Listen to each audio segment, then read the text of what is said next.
किती वर्ष झाले तू इकडे? 2-3 पिढ्या बघितल्या असशील म्हणा तू. हा, एवढा दिवस जगून तरी काय करणार तू? येतायत ते मारेकरी तुला मारायला, कोयते आणि कुऱ्हाड्या घेऊन. तुझे तुकडे तुकडे करतील. आणि हो, त्यांना दिलंस तरी काय तू? कधी सावली नाही आणि ऑक्सिजनही नाही.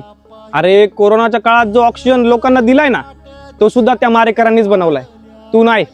आणि हो, त्याच मारेकरी लोकांनी इथे IT पार्क बनवायचं ठरवलंय. तुला आणि तुझ्यासारख्या अनेक झाडांना ते तोडणार आहेत. आणि तो IT पार्क उभा टाकला ना, त्याच्यात लोकांना नोकऱ्या मिळतील. आणि हो, त्याच्यात मला पण नोकरी मिळणार आहे बरं का. हा, तुला तर देवाचा दर्जा दिला जातो.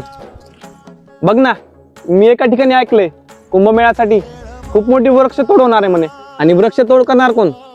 ज्यांच्या बायका वटपौर्णिमेच्या दिवशी तुला प्रदक्षिणा घालून प्रार्थना करतात की त्यांच्या पतीचं आयुष्य वाढावं. तेच मारेकरी